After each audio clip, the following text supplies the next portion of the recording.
राजकीय विधि महाविद्यालय बूंदी में आप सभी का स्वागत है।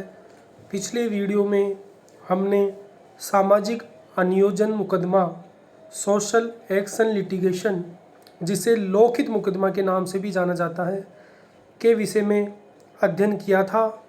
आज हम उच्चतम न्यायालय द्वारा विभिन्न लोकहित के विषयों के संदर्भ में दिए गए महत्वपूर्ण निर्णयों का अध्ययन करेंगे। तो उच्चतम न्यायालय के समक्ष एक महत्वपूर्ण प्रश्न आया कि क्या लोकहितवाद को संशोधित करने के उपरांत वापस लिया जा सकता है। तो उच्चतम न्यायालय के समक्ष एक महत्वपूर्ण प्रश्न आया कि क्या लोकहितवाद को संशोधित करने के उपरांत वापस लिया जा सकता है। इस संबंध में हम सिविल प्रक्रिया संहिता के प्रावधानों का अगर अवलोकन करें तो सिविल प्रक्रिया संहिता 1908 के आदेश 23 के अंतर्गत यदि वादी सक्षम न्यायालय में वाद को संशोधित करने के उपरांत उसको आदेश 23 के उपबंधों के अनुसार वह किसी भी समय वापस ले सकता है। तो सिविल प्रक्रिया संहिता 1908 के आदेश 23 का अगर हम अवलोकन करें तो वादी वाद पत्र को संशोधित करने के पश्चात वह आदेश 23 में उल्लेखित प्रावधानों के अनुसार उसको वापस ले सकता है। अब बात आती है, क्या लोकहितवाद को संशोधित करने के उपरांत वापस लिया जा सकता है या नहीं। तो ये प्रश्न उच्चतम न्यायालय के समक्ष सर्वप्रथम शीला वर्सेस बनाम भारत संघ AIR 1988 के बाद में न्यायालय के समक्ष विचारणा हेतु आया। तो क्या कोई लोकहितवाद संशोधित करने के उपरांत वापस लिया जा सकता है।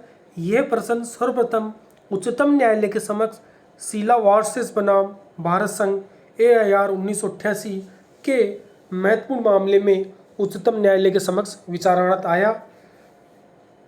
उक्त मामले में उच्चतम न्यायालय ने यह अभिनायित किया कि मूल पिटीशन में दर्शाया गया है कि देश में विशाल संख्या में बच्चों के संवैधानिक व कानूनी अधिकारों का घोर उल्लंघन हो रहा है। तो उच्चतम न्यायालय के समक्ष जो पिटीशन फाइल की गई थी उस मूल पिटीशन में ये दर्शाया गया है कि देश में विशाल संख्या में बच्चों के संवैधानिक व कानूनी अधिकारों का घोर उल्लंघन हो रहा है, क्योंकि ये देश के विभिन्न भागों में जेलों में या कारावास में पड़े होने के कारण परेशानी में है। अतः इनके अधिकारों को संरक्षित व परिवर्तित कराया जाना चाहिए। न्यायालय के सामने प्रश्न यह था कि क्या जनभावना से युक्त व्यक्ति जो लोकहित मुकदमा उच्चतम न्यायालय तक लाया है, क्या उसे मुकदमा वापस लेने का अधिकार है। न्यायालय ने अभिव्यक्त किया कि यदि प्रार्थना को मान लिया गया, तो न्यायालय ने यह अभिव्यक्त किया कि यदि लोकहित मुकदमा संशोधित करने के उपरांत उसे वापस लेने की प्रार्थना को यदि मान लिया गया तो ये न्यायालय का बिना सुने न्याय देने से भागना होगा। तो न्यायालय ने क्या माना, यदि न्यायालय ने यह अभिव्यक्त किया कि यदि प्रार्थना को मान लिया गया तो यह न्यायालय का बिना सुने न्याय देने से भागना होगा। ये मुख्य पिटीशन में दिए गए महत्वपूर्ण विषय को ही निराश कर देगी, क्योंकि पिटीशन में देश भर के बच्चों के कल्याण व संरक्षण से संबंधित जो अधिनियम पारित किए गए हैं उनके परिवर्तन कराने व उसकी स्थिति को उजागर किया गया है।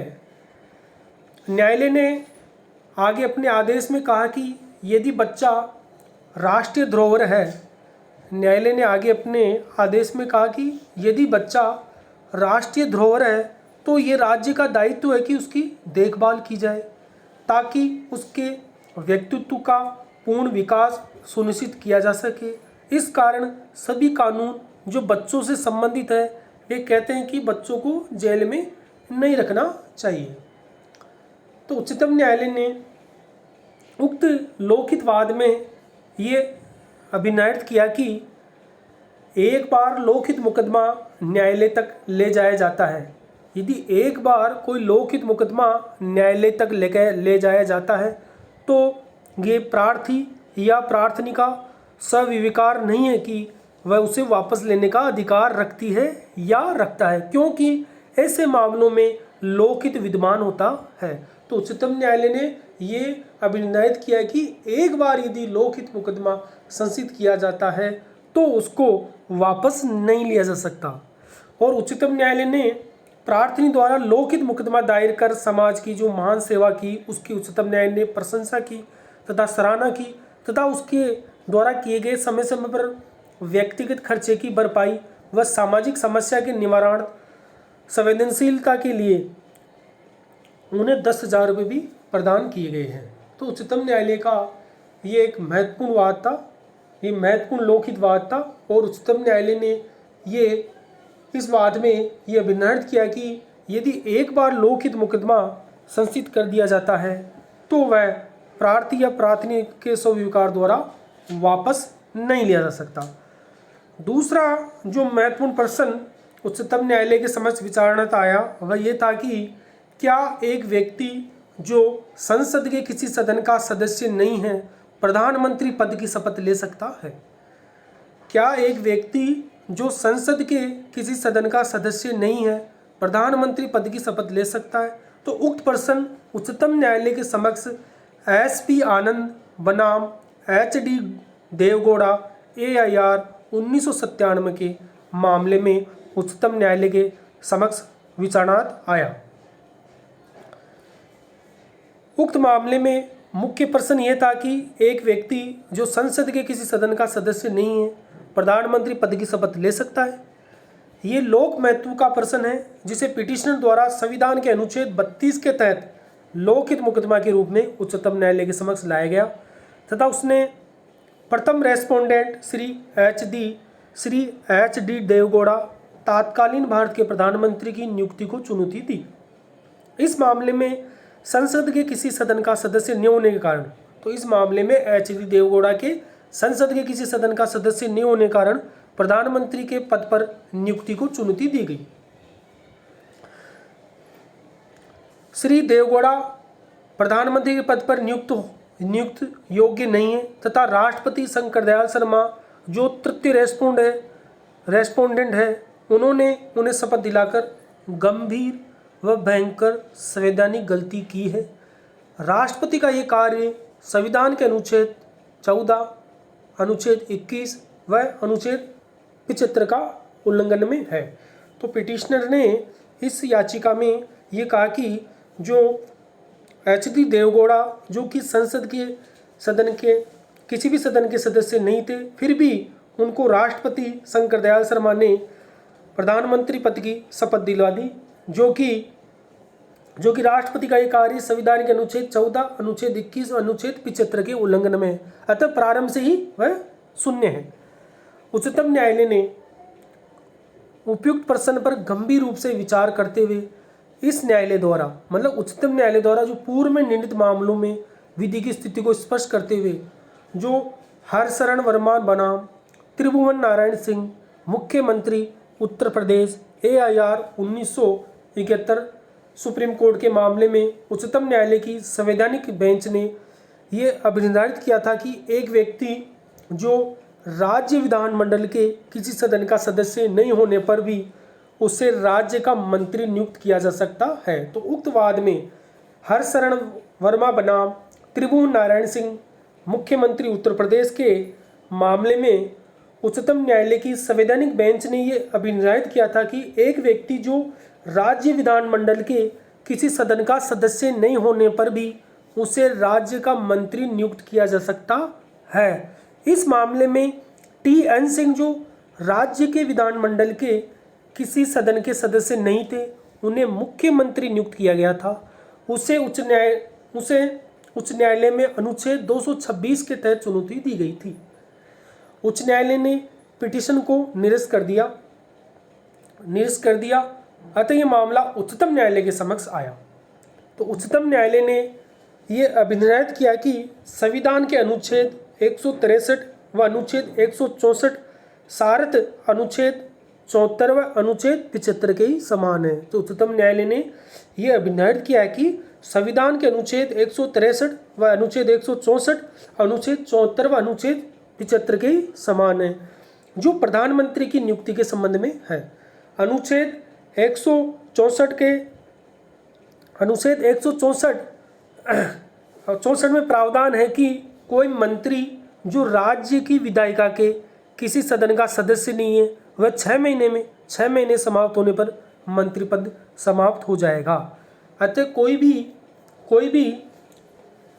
भी व्यक्ति जो राज्य विधायिका का सदस्य नहीं है, वह भी मुख्यमंत्री नियुक्त किया जा सकता है, परंतु शर्त यह है कि उसे 6 महीने में सदन की सदस्यता ग्रहण करनी पड़ेगी। यदि वह 6 महीने तक भी सदन की सदस्यता ग्रहण नहीं करता है तो उसका मंत्री पद समाप्त हो जाएगा। उच्चतम न्यायालय ने मामले के तथ्य व प्रस्तुति पर विचार करते हुए यह अभिनिर्णय किया कि अनुच्छेद 25 के तहत अनुच्छेद 75 के तहत तृतीय अनुसूची में शपथ का जो स्वरूप विहित है। तो उच्चतम न्यायालय ने उक्त मामले के तथ्य व प्रस्तुति पर विचार करते हुए यह अभिनिर्णय किया कि अनुच्छेद 75 के सब क्लोज 4 के तहत तृतीय अनुसूची में शपथ का जो स्वरूप विहित है वह मंत्री व प्रधानमंत्री के लिए समान है। तो अनुच्छेद 75 के जो तृतीय अनुसूची में शपथ का जो स्वरूप दिया गया है वह मंत्री व प्रधानमंत्री के लिए समान है। दूसरे अर्थों में संविधान प्रधानमंत्री या अन्य मंत्री में कोई अंतर इस संदर्भ में नहीं करता। तो चाहे प्रधानमंत्री हो या कोई अन्य मंत्री हो, इस संबंध में कोई भेद नहीं कर सकता। अतः एक व्यक्ति जो संसद के किसी सदन का सदस्य नहीं है वह प्रधानमंत्री पद की शपथ ले सकता है, परंतु शर्त यह है कि उसे 6 महीने के अंतर्गत सदन के किसी सदस्य के रूप में सदस्यता ग्रहण करनी पड़ेगी, नहीं तो 6 महीने उपरांत उसका मंत्री पद समाप्त हो जाएगा। तो क्या एक व्यक्ति जो संसद के किसी सदन का सदस्य नहीं है प्रधानमंत्री पद की सदस्य ले सकता है? उक्त प्रश्न को उच्चतम न्यायालय ने SP आनंद बनाम SC देवगौड़ा AIR 1997 के मामले में तय कर दिया कि एक व्यक्ति जो संसद के किसी सदन का सदस्य नहीं है वह प्रधानमंत्री पद की शपथ ले सकता है, परंतु उसे 6 माह के अंतर सदन के किसी सदस्य के रूप में सदस्यता ग्रहण करनी आवश्यक है। तीसरा एक महत्वपूर्ण प्रश्न जो उच्चतम न्यायालय के समक्ष आया कि क्या 3 माह का नोटिस देकर स्थायी कर्मचारी एवं 1 माह का नोटिस देकर अस्थायी कर्मचारी की सेवाएं समाप्त की जा सकती हैं? क्या 3 माह का नोटिस देकर स्थायी कर्मचारी एवं 1 माह का नोटिस देकर अस्थायी कर्मचारी की सेवाएं समाप्त की जा सकती है? उक्त प्रश्न उच्चतम न्यायालय के समक्ष centre inland water transport corporation बनाम वज्रनाथ गांगुली AIR 1986 के महत्वपूर्ण वाद में उच्चतम न्यायालय के समक्ष विचारणार्थ आया और उच्चतम न्यायालय ने उक्त मामले में यह अभिनिर्णय किया कि केवल 3 माह का नोटिस देकर स्थायी कर्मचारियों की सेवाएं अथवा 1 माह का नोटिस देकर अस्थायी कर्मचारी की सेवाएं समाप्त नहीं की जा सकती जब तक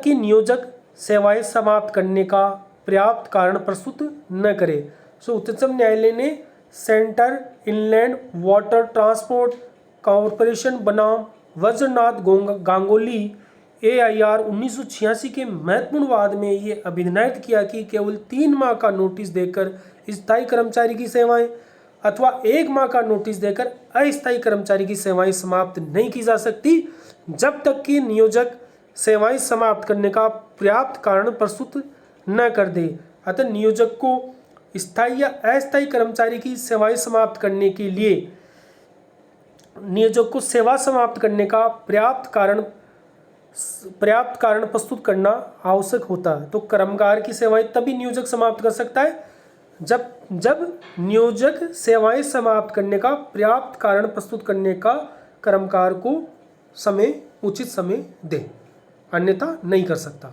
थैंक यू।